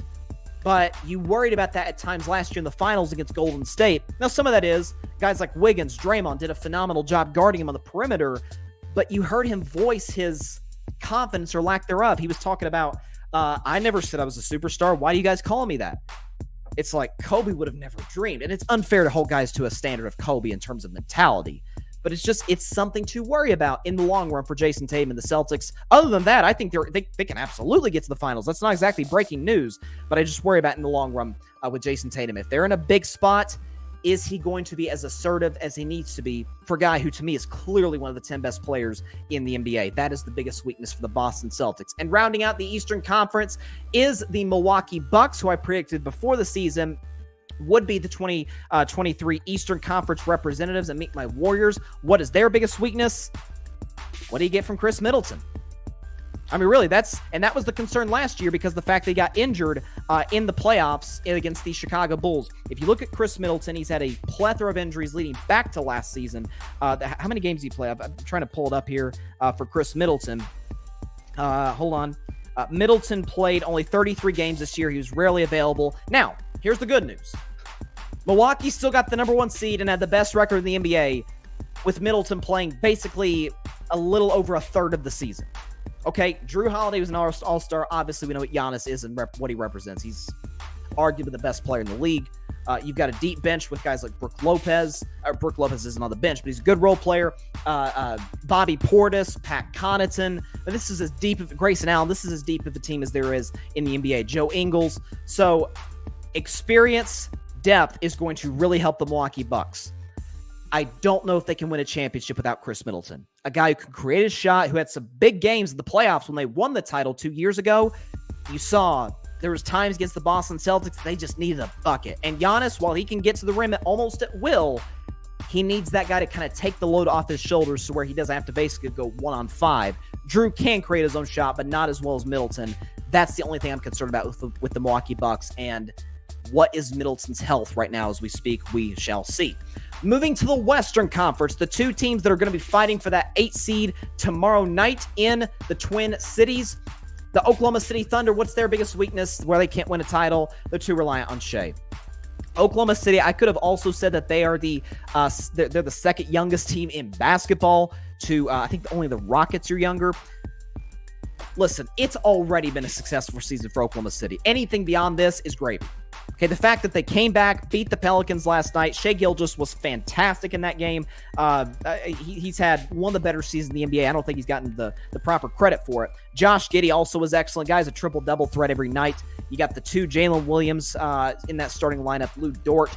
But this is an Oklahoma City team that in huge moments tends to be a little too reliant on Shai Gilgeous-Alexander. That's fine. They're still incredibly young, and Shai Gilgeous is probably the most established elite player on that team. I really like Lou Dort. He's been around the block. He understands how this works. But even beyond him, this is a very, very young basketball team that you worry about in big spots if they're going to completely defer to their best player, which is natural, but it's a concern. It's why they cannot win a championship this season. The team they will be playing, the Minnesota Timberwolves, what's their biggest issue? Coaching and lack of depth. I've never been a huge Chris Finch guy. I think he's one of the smarter coaches of the league in terms of understanding matchups. But man, late in games in the last 2 years, the Timberwolves have been atrocious. You think about game 3 against the Memphis Grizzlies. Had like a 25-point lead or something crazy. Blew it. Had 2 big leads twice in the game. Lost to the Memphis Grizzlies. Think about game 5, had a big lead. Lost. Game 6 could have easily won that game. Lost. This past playing game against the Los Angeles Lakers. It's like they weren't running anything on offense the last 2.5 minutes against Los Angeles. Although, again, I think some of the credit does go to the Lakers, who've been one of the better defensive teams in the league. But depth. Jalen McDaniels, who, let his emotions get the best of him, punched the wall, broke his hand, done for the playoffs. Naz Reid, gone for the playoffs as well due to injury. This is a team that's just losing too many bodies at the worst time of year. That's going to hurt the Timberwolves in the long run. That and Rudy Gobert. Moving on to the team that beat them to get into the playoffs, the Los Angeles Lakers. What's their biggest weakness? AD's health and aggressiveness. Obviously, the nickname I've given Anthony Davis is AD. Does not stand for Anthony Davis. It stands for always down. He's dealt with a plethora of injuries this year. Has been more available and more consistent than he was the year prior. But it is still something you worry about in that you know what you're getting from LeBron James. Are you getting prime LeBron from Miami / Cleveland? No. But you're still getting, 27, 8, and 6. I mean, the typical LeBron James stat line with remarkable efficiency. I'm pretty confident in some of the role guys. Austin Reeves, Jared Vanderbilt, Dennis Schroeder. I mean, Rui Hachimura, guys have really stepped up for the Lakers in terms of shot making and defense. It's all going to come down to Anthony Davis. If he's on, this team can win the championship. If he's not, this team can go out in round 1 against the Memphis Grizzlies. Many of times in the postseason, think about 2020, and even one game against Phoenix, I think it was game 2 of 2021. When Anthony Davis is on, he's probably the best player on the court. Even over LeBron, when he's absolutely on his game. But when he's not, you think about times against the Suns in the postseason 2021, many times over the last couple of years, man, it could be almost depressing to watch. That and his health. Since he came into the league, that's always been a question. And I think that's the biggest weakness for the Lakers and what probably will prevent them from winning the championship this year. Moving on to the reigning, defending NBA champion Golden State Warriors, who I believe are going to repeat this year. What's their biggest weakness, if there is any? No, there's a weakness. Not as good defensively as years past. If you look at the years that Golden State has won the championship within the last decade, they are almost always in the top 5 defensively. Think about 2015, 17, 18, and then last year in 22. Always one of the premier defensive teams. They were 17th this year. However, they still got plenty of defenders. Draymond Green, who's I think should be in the Defensive Player of the Year race. Again, I'll give you my Defensive Player of the Year and other award winners in just a second. I think should at least be in the race. If you look at Golden State defensively, he's on and off the court. It's night and day. Andrew Wiggins coming back. Long, rangy, good instincts type of defender. Gary Payton, Klay Thompson is still serviceable in that end of the floor. Kevon Looney as well. Dante DiVincenzo. They still got plenty of guys, but defensively, it was really the road that put them in that middle of the pack. Obviously, Golden State was a terrible road team this year, 11-30, which would be by far, I think, the worst record of any team to win the championship should they come away with the title. I think that's something you've got to worry about with the Golden State Warriors. But other than that, am I overly concerned about whether or not they can win the championship? Come on now. But there is no perfect team. That is their weakness. Not as good defensively as years past. This would be by far the lowest they've ever been ranked defensively if they win the championship this year. Moving on to the Los Angeles Clippers. What's their biggest weakness? You're already seeing it materialize. Kawhi and PG's health and Westbrook's playoff history. Let's start with Kawhi and Paul George. Again, you're already seeing it. Paul George probably isn't going to be available until at best Game 5, Game 6, if there is one, against the Phoenix Suns, dealing with that lower leg injury, which to me officially slammed the door shut on Clippers championship contention this year. Kawhi, we know the last time he was in the playoffs, and knock on wood for him, he tore his ACL, didn't play for another year and a half, basically. And then Westbrook's playoff history. I think Russell Westbrook is a first ballot Hall of Famer. The triple-double record is remarkable. And by the way, he's been a better fit with the Clippers than even I thought he'd be. I give him credit where credit is due in that regard. The problem is he has some of the worst basketball IQ I've ever seen in my life. No question about it.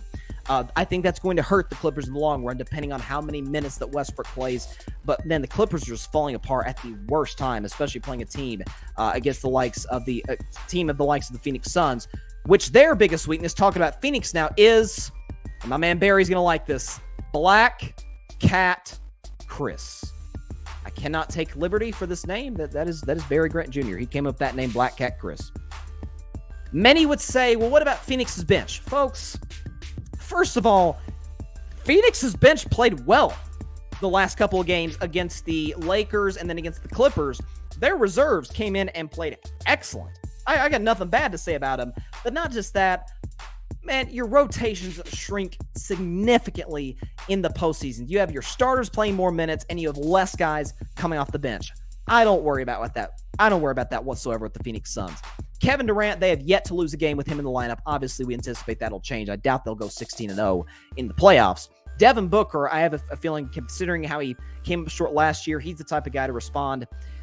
It's Chris Paul. And I used to be the biggest Chris Paul fan, but I think I finally saw the light last year against the Dallas Mavericks. He is the king of blowing postseason leads. Last year, up 2-0 in Dallas, lost in 7. Year before that, in the NBA Finals, chance to win his first ring, up 2-0 in Milwaukee, lost 4 straight games to lose the series.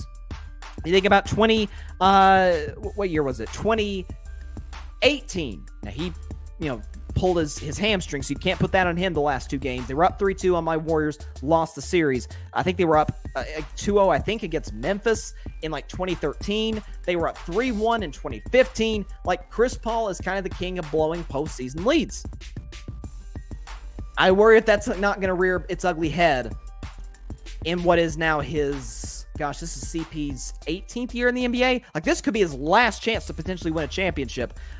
If not, the Suns very well could possibly move off of him. I think Black Cat Chris, again, to use my man Barry's nickname for him, that could cost the Suns in the long run. Moving to the Sacramento Kings, making their first playoff appearance since 2006. And I kind of feel proud of myself for this one.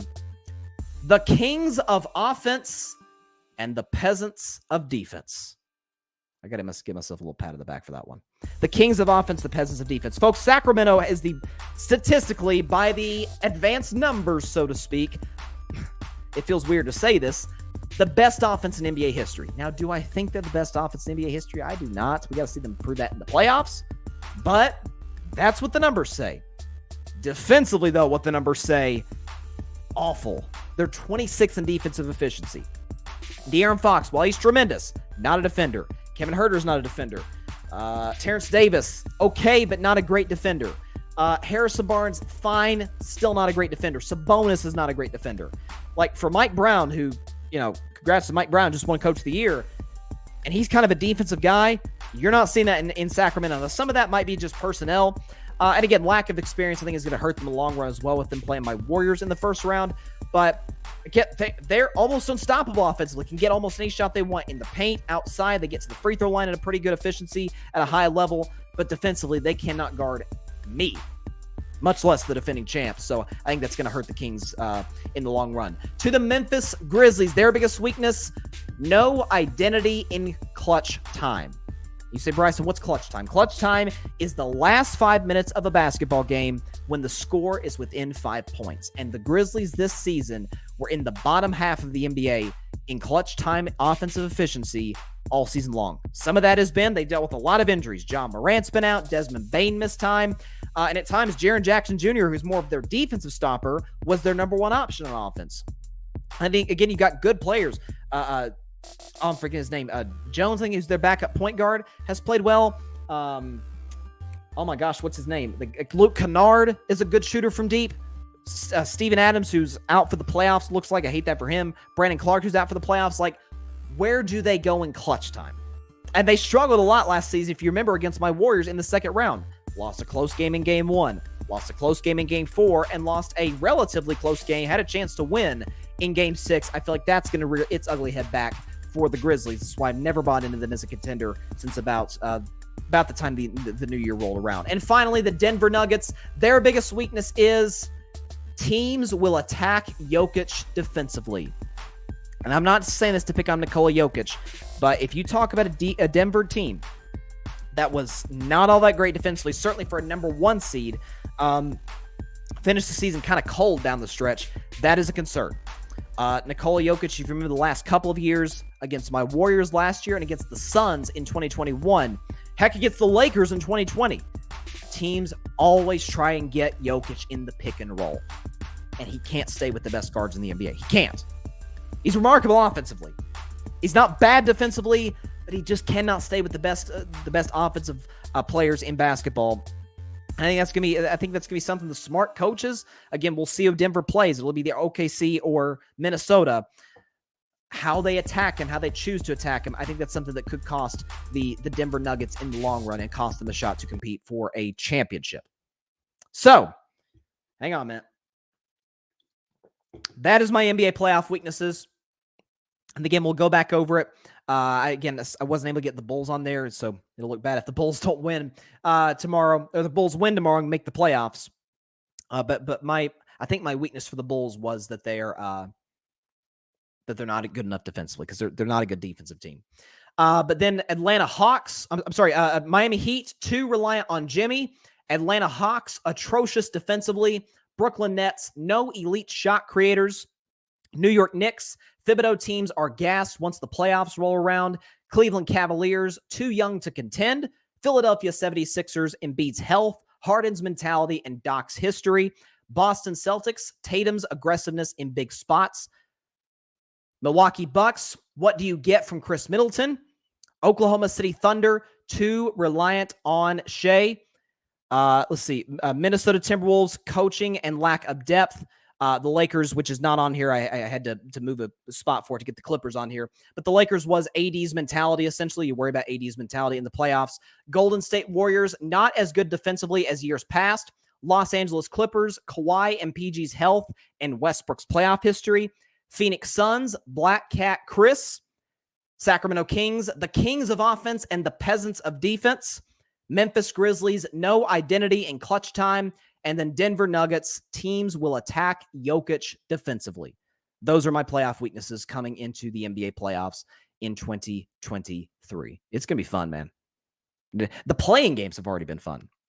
I went 2-2 on my playing predictions. I'm not predicting any playoff games or playing games tonight. I'll do that on tomorrow's show, which, by the way, just heads up ahead of time, is going to be a little bit earlier at 4 Eastern, 1 Pacific time, wherever you are on Twitter and on YouTube. But last segment of the day, we're going to stick in the NBA. We're going to try and get the background music back once again before we do. NBA awards, something we all talk about, particularly the MVP. But listen, there are other topics of discussion. Coach of the Year, Sixth Man of the Year, Rookie of the Year. There's plenty of guys that are or have put together compelling cases for all of the above.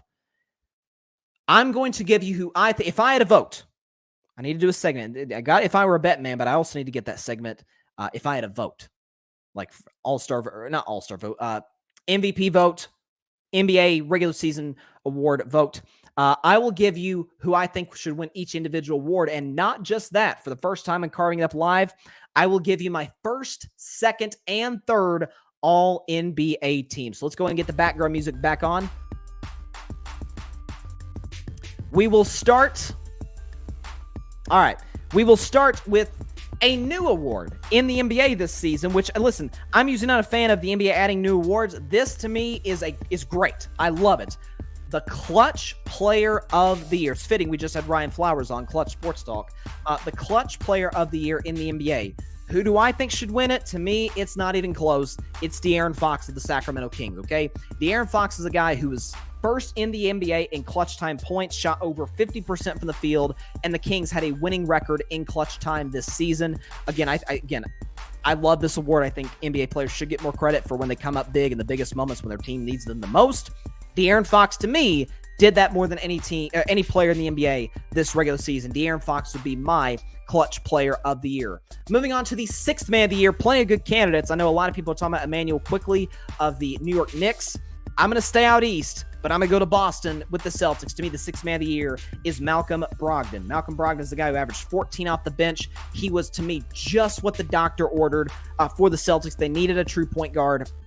He provided it off the bench. Again, his assist numbers aren't going to blow you away, but they needed a guy to get them in and out of sets. He was able to do that all season long for them. Again, not to mention, he's doing so with remarkable efficiencies. 87% from the line. He's nearly 50% from the field and over 40% from three-point range. He's always been an efficient player, and that's exactly what the Celtics need, especially to cut down the turnovers, which really did them in the finals against the Warriors last year. He, to me, Malcolm Brogdon is the sixth man of the year. Moving on to the rookie of the year, a guy that I didn't love but liked out of the draft. It is indeed the number one overall pick, Paolo Banchero of the Orlando Magic. To me, is the rookie of the year this year. Again, you consider a guy coming out of Duke. There's a lot of skepticism, like, dang, the Magic. I remember doing the draft show with Mike and Barry, and we were all kind of shocked that the Magic didn't take Jabari Smith, that they took Paolo Banchero. Number one, listen, got nothing bad to say about him now. 20 points a game, 7 rebounds, 4 assists. His offensive game still needs some polishing, still needs some work, but you're talking about exactly what Orlando needed. A guy who could score with not great efficiency, a little bit of a volume score, but he can clean that up. He can fix that as time goes on. But the blueprint has been laid out. The foundation is there for somebody that the Magic can build around and see if they can continue to put together a team to try and get back into postseason contention. This is your guy. And again, there's been plenty of other rookies. Walker Kessler had a good season, but to me, Paolo Banchero, absolutely the rookie of the year in the NBA. And so Jazz fans are going to be maybe mad at me that I didn't give their guy rookie of the year. So I'll make them feel better. I will give their guy most improved player of the year. That is, to me, easily Lauri Markkanen. Okay, Lauri Markkanen was the guy who's traded from Cleveland. There was concerns about whether or not, he was part of a long-term rebuild. And when you talk about, again, the award is most improved player, and this is a guy pulling up his numbers now from last year in Cleveland to this year in Utah. His points average went from 15 a game to 26 a game. I mean, he was really the Jazz's number one option offensively. They have plenty of other scores.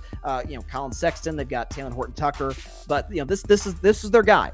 Good three-point shooter, can put it on the floor. He's somebody who I think the Jazz can build around.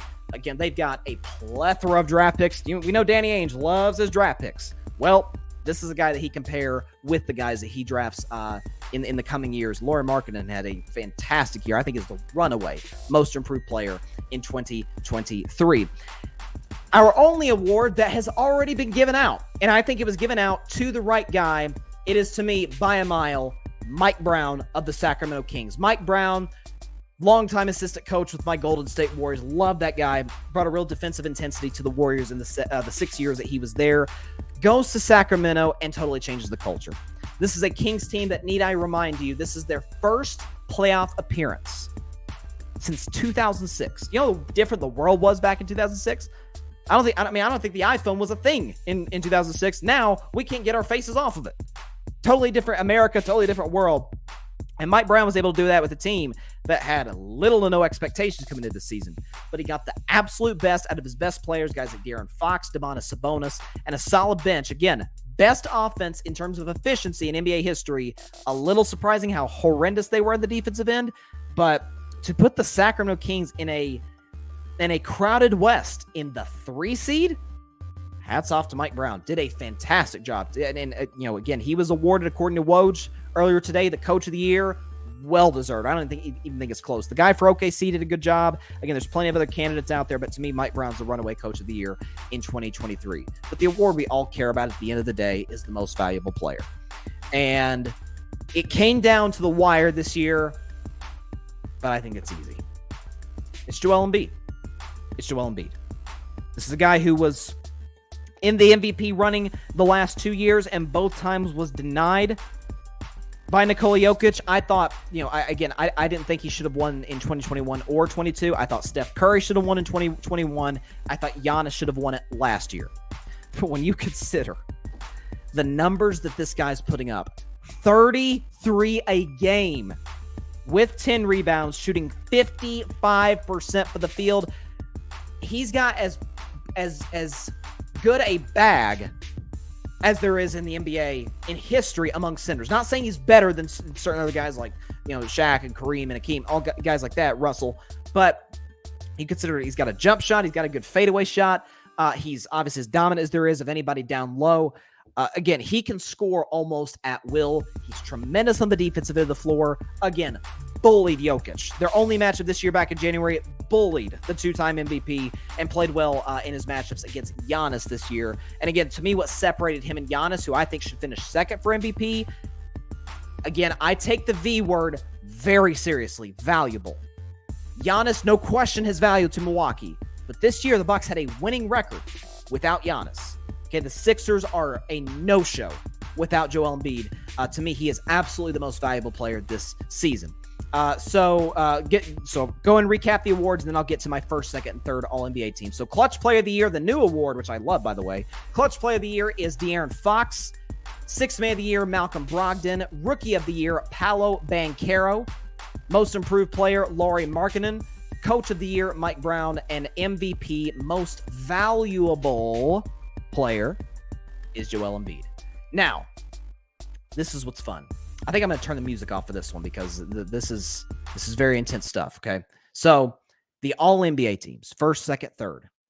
These are incredibly important because making these lists is the difference between players getting max contracts and not. Like you saw a story about Jaylen Brown the other day in Boston and, hoping he gets a max deal, cross his fingers. Does he get on the All-NBA list? Does he not? And I think this, more than MVP, is the most pressure put on the media when it comes to voting for MVP. It's why I've always said I think only select members of the media, like the best of the best, should get votes. And then I think it should be coaches and players. That's my opinion. That's who I think should be able to vote for these awards, including the All-NBA team. So I'm going to go and put up my first team All-NBA. Okay, first team All-NBA. These to me, the best guys at every position. And I'll explain why I'm putting them in certain spots. So first team All-NBA, my first team All-NBA. Point guard, I got Steph Curry. Shooting guard, Jason Tatum. Small forward, Giannis Antetokounmpo. Power forward, the guy who I think should win MVP, Joel Embiid. And then center, Nikola Jokic. Now, people are asking some questions. They're like, why on earth are Nikola Jokic and Joel Embiid, who play the same position, on this list? Here's why. They give you the option. Okay, they give you the option to choose a player on a similar position. Again, we're moving more and more towards a positionless NBA as time goes on. But to me, if you had to ask, Jokic has been so unique to the NBA because he's a point center, which has never really been seen in the NBA, ever. Certainly to the degree that Jokic has been doing it in his time in Denver. Embiid plays more like a power forward to me than Jokic does. I think it's a crime that Embiid finished second team All-NBA the last couple of years. I think the top three guys for MVP, Giannis, Embiid, Jokic, all of them earn the right to be in the first team All-NBA. And I think what Steph Curry did, again, people aren't talking about this. We talk about how LeBron has aged, and he has aged as well as any star in sports history. So is Steph Curry. Steph Curry just finished the greatest age 35 season ever in NBA history. 29, 6, and 6 on 49% shooting from the field, almost the 50-40-90. Again, over 40%, I think 42, 43% from three. And again, considering how many attempts Steph takes from long range, that's incredible. And like 91, 92% the free throw line. Steph was remarkable this season. Arguably one of the best seasons of his career. Probably top 3 seasons of Steph Curry's illustrious career. And Jason Tatum, I've got in there because, listen, the man averaged 30 on one of the best offenses, one of the best teams in the NBA. I can't just snub him for the first team. So that's my first team All-NBA. Second team All-NBA. Point guard, Shai Gilgeous-Alexander. Shooting guard, Damian Lillard. Small forward, Kevin Durant. Power forward, LeBron James. And center, Anthony Davis. Here's why. So for point guard, again, I don't think we're giving Shai Gilgeous-Alexander enough credit for what he's done this season. This is an Oklahoma City team that was expected by many, including myself, to be tanking. If they win a basketball game tomorrow, Oklahoma City is in the playoffs. That is stunning. What Shai Gilgeous has done, averaging over 30 a game. Again, the guy gets better every single year in the NBA. He distributes well. Again, he's got good size for a guard. To me, he's absolutely second team All-NBA. Again, I would vote him in fourth place, even over Jason Tatum and Donovan Mitchell. Fourth place for MVP, because I think if you take the word valuable into play, you absolutely got to put Shai Gilgeous in that spot for me as the point guard. I put Damian Lillard on there for this reason. Again, we talk about guys. LeBron missed a lot of time due to injury. So did Anthony Davis. So did Steph Curry. So did Kevin Durant. Again, 3 of those 4 guys are on the second team All-NBA list. Folks, Dame averaged 32 and 7. Like, can we just stop back and look at that for a minute? Dame averaged 32 and 7. He had a 71-point game this year. You can say it's Houston. Okay, it was against Houston, but the man did score 71 points in an NBA basketball game. That's sort of impressive. Dame has to be on this list. He was durable. Again, the only time he didn't play was when Portland sat him out when they didn't have anything to play for. So Damian Lillard is absolutely on this list. Second team All-NBA. Kevin Durant, had he played more games, would not have only been on first team All-NBA. He would have been arguably the most valuable player in the league. Kevin Durant just finished. I put this on my social media. It's remarkable. Maybe the most efficient season in NBA history. The first time a player, we talk about 50, 40, 90. Like, that's the ultimate mark of an efficient player. Like, guys like Steph's done it. Kyrie did it one year. Larry Bird's done it. Steve Nash did it. Like, it's hard to do that. Kevin Durant one-upped it. He shot 55, 40, 90. 55% from the field, over 40% from 3, over 90% from the line.